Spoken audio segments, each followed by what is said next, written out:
Barcelonais, encore une fois, notre club a quitté la pelouse sportivement très content, mais blessé dans son honneur. Lors d'un classico sous très haute tension, ce qui devait être une fête du football s'est transformé en un nouveau théâtre d'injustice, ravivant le vieux débat sur l'impartialité de l'arbitrage dans les sommets de la Liga.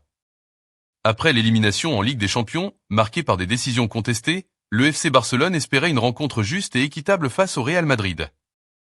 Mais c'est tout le contraire qui s'est produit. Dès l'ouverture du score madrilène, obtenue sur un pénalty discutable avec Mbappé apparemment hors jeu, la colère catalane a explosé. L'arbitre a estimé que la remise involontaire de Cubarsí annulait le hors-jeu, une interprétation douteuse qui a mis le temps. Malgré cela, nos joueurs n'ont pas baissé les bras. Ils ont pris l'avantage avec courage. Mais alors que Ferran Torres filait seul au but, il a été violemment stoppé par Tchouaméni. Une faute évidente, qui dans n'importe quel autre match aurait valu un rouge. Ici, un simple jaune. Une clémence incompréhensible, qui a encore alimenté le sentiment d'injustice. Coup de grâce est venu dans les dernières minutes. Un tir à bout portant de Torres est dévié de la main par le même Tchouaméni dans la surface. Les images VAR sont claires. Le pénalty semble évident. Pourtant, Hernandez ne siffle rien. Ni l'arbitre central, ni l'assistance vidéo n'ont jugé bon d'intervenir. Un silence arbitral qui fait du bruit. Cette série de décisions n'est pas un hasard.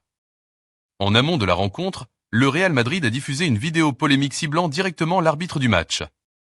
On y voyait une compilation de fautes présumées contre le Real, mais aussi des éléments personnels insinuant un lien passé entre Hernandez et le Barça.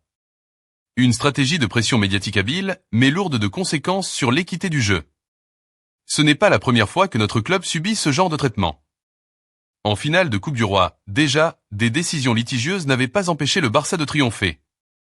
Mais cette fois, la répétition des faits rend la blessure plus profonde. Le sentiment d'un football à deux vitesses grandit, et avec lui, une fracture de plus en plus visible dans la confiance envers l'institution arbitrale.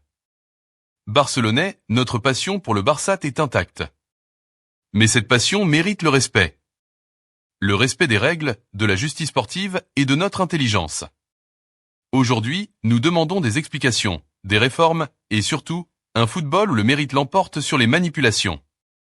Le Barça continuera de se battre, sur le terrain comme en dehors. Parce qu'ici, à Barcelone, l'injustice n'a pas sa place.